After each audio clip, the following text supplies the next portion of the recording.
สำหรับคลิปนี้เนาะแม่นเป็นคลิปที่ข้าพเจ้าจะมาแนะนำวิธีการแก้ไข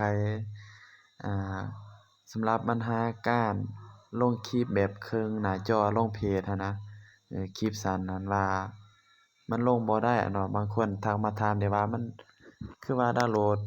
ลิงก์บ่ได้คือว่าดาวน์โหลดไฟล์บ่ได้มันติดแบบนี้อะนะเนาะหลายคนคือสิเจอปัญหานี้เนาะกรณีไปติดตั้งแล้วหรือว่าดาวน์โหลดผ่านลิงก์แล้วเนาะตัวอย่างมาเบิ่งนำกันเลย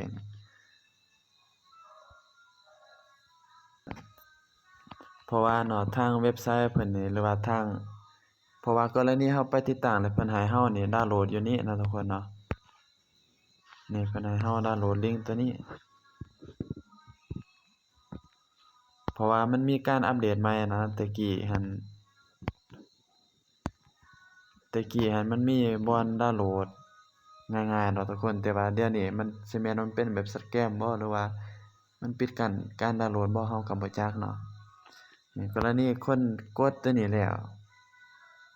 เรามาเบิ่งแล้วเราบ่เห็นสั่งประมาณนี้นะทุกคนเนาะบ่เห็นหยังบ่ฮู้ว่าสิโหลดจั่งใดเนาะสำหรับไผที่ว่าบ่ฮู้วิธีการดาวน์โหลดหรือว่ากำลังอยากจะหาวิธีการแก้ไขเนาะทุกคนเนาะข้าพเจ้ามีวิธีอยากจะมาแนะนำให้กับทุกคนที่เจอปัญหานี้เด้อทุกคนเด้อวิธีก็ง่ายๆทุกคนสำหรับไผที่ว่าต้องการอยากจะแก้ปัญหานี้เนาะข้าพเจ้ามีวิธีเนาะแต่ก่อนเราจะไปรับชมนั้นก็ฝากให้ทุกคนนี่เข้าไปติดตามช่องคณิตวิสัยวรรณยุทธ Channel บวกกับเข้าไปกดไลค์กดแชร์กดติดตามแฟนเพจเนาะคณิตวิสัยวรรณยุทธแฟนเพจตัวนี้นี่แล้วแคปจอทักเบอร์ WhatsApp ของข้าพเจ้าเพื่อจะเอาไฟล์ซิปดังกล่าวเนาะทุกคนเนาะข้าพเจ้าจะส่งให้คนที่กดไลค์กดแชร์เนาะหรือว่ากดติดตามแฟนเพจกับ YouTube หั่นเด้อทุกคนเด้อถ้าหากไผที่ว่ากดติดตามแล้วเนาะเวลาข้าพเจ้าส่งอาจจะเป็นไฟล์ซิปเนาะทุกคนเนาะตัวอย่างเด้อมีบ่ไฟล์ซิปตัวอย่างซะเพราะว่ามีหลายคนทักมาถามนะอยากให้สอนนะบางทีข้าพเจ้าก็เอาค่าสอนน่ะ30,000หรือว่า3 บาทหั่นล่ะคือน้องผู้นี้บางคนเฮ็ดบ่ได้ข้าพเจ้าก็ส่งเงินคืนเนาะกรณีทุกคนเห็นเนาะบ่ว่าจะเป็นในกลุ่มหรือว่าแชตส่วนตัวข้าพเจ้าส่งมันเป็นไฟล์แบบนี้เนาะไฟล์ซิปก็ให้ทุกคนนี่กดดาวน์โหลดเอาเด้อดาวน์โหลดหลังจากที่ว่าทุกคนนี่ดาวน์โหลดแล้วเนาะก็เข้าและเนาะอยู่ในแอป TV Browser เนาะนี่อยู่ในแอปตัวนี้นี่ก็ทุกคนก็ให้เข้าไปในแอปตัวนั้นเลยเนาะแล้วก็บ่จำเป็นต้อง install มาดาวน์โหลดอยู่ในลิงก์บางอย่างอีกหั่นทุกคนบ่จำเป็นเนาะบ่จำเป็นต้องไปกดอยู่ใน Facebook เพื่อเราดาวน์โหลดเนาะนี่กรณีมันขึ้นแบบนี้เราคลิกข้ามเลยนะหรือว่าเราก็บ่จำเป็นต้องไป install หรือว่าดาวน์โหลดมันเนาะก็คือว่า no แล้วนะ no โหลดถ้ามันขึ้นแบบนี้เนาะหลังจากที่ว่าทุกคนนี่ได้ดาวน์โหลดเนาะหลังจากทุกคนนี่ได้ดาวน์โหลดผ่าน WhatsApp ของข้าพเจ้าแล้วก็ให้ทุกคนนี่กดเข้าอยู่เทิงนี่3 เม็ดหรือว่า3ขีดนี่จากนั้นก็มาคลิกที่คำว่า extension นี่ตัวนี้เนาะปึ๊บแล้วมาคลิกที่ตัวนี้เอาเด้อคลิกใส่ตัวนี้โหลดเบิ่งลองกดตัวนี้ก่อนมันแม่นซะกดตัวนี้เนาะทุกคนเนาะแล้วมันสิขึ้นแบบนี้เนาะนี่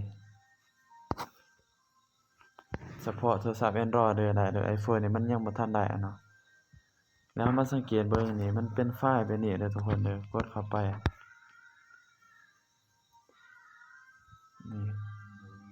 แต่ถ้าหากว่าเราเข้าหน้าหลักแบบนี้แล้วเราบ่ฮู้ว่าไฟล์ที่เราดาวน์โหลดมันอยู่ไส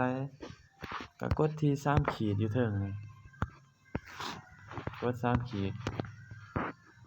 แล้วเราสังเกตเบิ่งเนาะว่ามันอยู่ในช่องดาวน์โหลดบ่หรือว่าอยู่ในแม่มเนาะแล้วก็มันก็มีหลายบ่เนาะบางทีก็ถ้าหากไผติดตั้งแอปตัวนี้นี่มันสิเข้าอยู่ในตัวนี้ก็มีแหละทุกคนเนาะ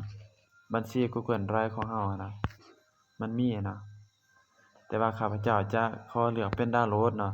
สมมุติว่าทุกคนนี่บ่เห็นมันอยู่ไสแหละสมมุติว่าเนาะอันนี้อธิบายอีกวิธีหนึ่งเด้อสมมุติว่าทุกคนบ่เห็นนี่ก็ให้เข้ามาที่คำว่าตัวจัดการไฟล์นี่คันคอมมันเจิญว่า This PC เนาะแล้วมาเลือกที่ความจำเครื่องเนาะที่เก็บพิมพ์คำว่า WhatsApp เพราะว่าเราส่งทาง WhatsApp นี่ตัวอย่างว่านะWhatsApp แล้วเราค้นหาคำว่า View Feed ชื่อของมันหั้นนะนี่เราจื่อชื่อมันเด้อนี่ตัวนี้นี่แหละตัวเราดาวน์โหลดหั่นใน WhatsApp แบบนี้นี่แหละเราจื่อแล้วมันอยู่ช่องใดนี่เราก็ไปค้นหาแล้วเนาะ View Feed จื่อบ่ทุกคนนี่ตัวนี้แหละกดเข้าไปปึ๊บเด้เมื่อมันขึ้นแบบนี้นี่ก็แสดงว่าได้แล้วตัวนี้นะเมื่อมันขึ้นแบบนี้แล้วก็ให้ทุกคนนี่มากดที่คำว่าอัปเดตกดเข้าไปปึ๊บโอเคอัปเดตแล้วก็กดที่ตัวนี้ขึ้น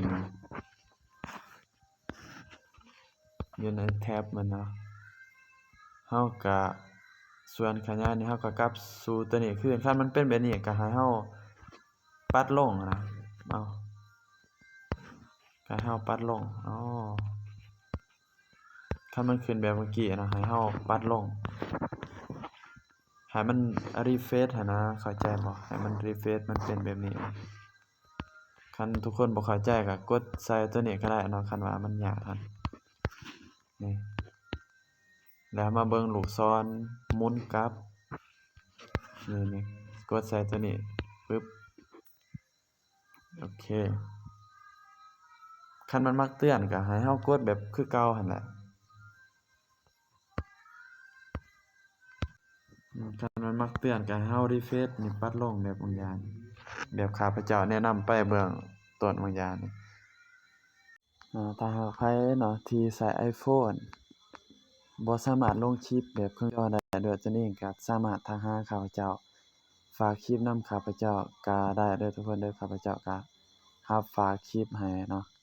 ลงคลิปให้ฟรีเนาะแต่ว่าสอนนี่บางทีมีค่าบัตรและ2-3 บาทก็เอาเนาะพอได้มีอินเทอร์เน็ตเล่นสำหรับอันนี้เนาะแม่นข้าพเจ้าจะบ่ได้สอนเนาะสำหรับวิธีโพสต์คลิปหั่นก็สามารถเบิ่งคลิปย้อนหลังใน EP เก่าที่ว่าข้าพเจ้าเคยสอนหั่นได้เด้อทุกคนเด้อเพราะว่าข้าพเจ้าจะบ่ได้สอนวิธีลงคลิปเองหั้นนะแต่ก่อนเราจะลงเราต้องมาเบิ่งเพจของเราเนาะว่าเราสิลงเพจใดอย่าลืมเพจเด้อคัน Facebook ส่วนตัวนี่มันลงบ่ได้ปึ๊บอันนี้แม่นแคปชั่นเพิ่นเนาะ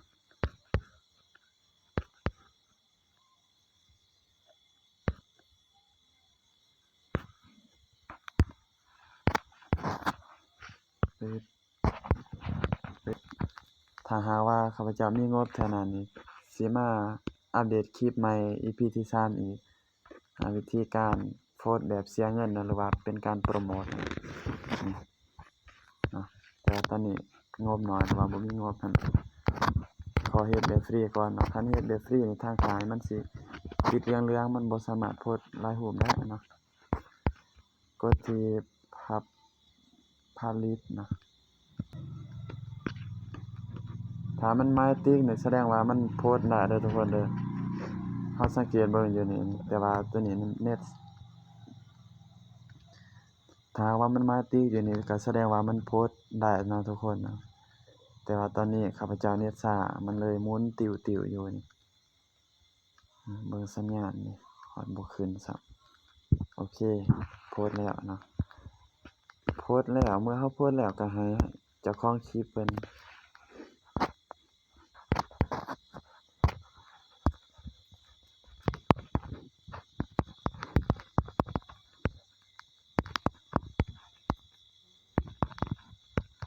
นี่เมื่อเราโพสต์แล้วก็ให้เจ้าของคลิปเพิ่นไปเบิ่งอยู่ในเพจเนาะหรือว่าไปแชร์ให้เบิ่งเราก็ลองเบิ่งคือกันเบิ่งเป็นจั่งใดปึ๊บเด้ในป่าใหญ่ฝูงสัตว์มากมายมีลิงดุร้ายฝูงใหญ่กว่าช้าง ถ้าบ่ได้เห็นว่าเพื่อนๆทุกคนคลิปนี้มีสาระมีประโยชน์ก็ฝากกดติดตามเพจเพื่อบ่พลาดความรู้ใหม่ๆเด้อทุกคนเด้อหรือถ้าหากว่าอยากให้เฮ็ดคลิปแบบใดก็สามารถคอมเมนต์อยู่ในกล่องคำอธิบายวิดีโอนี้ก็ได้ความจริงแล้วข้าพเจ้าก็มีช่อง TikTok นะทุกคนก็ติดตามช่อง TikTok ก็ได้เนาะนี่ช่องทางการติดตามนี่กดนี่ลิงก์ตัวนี้ลิงก์ iBo นี่ก็สามารถติดตามได้เด้อมันสิมีแพลตฟอร์มติดตามเนาะบ่ว่าจะเป็น YouTube แฟนเพจ TikTok เนาะก็มีในนี้นะทุกคนบ๊ายบาย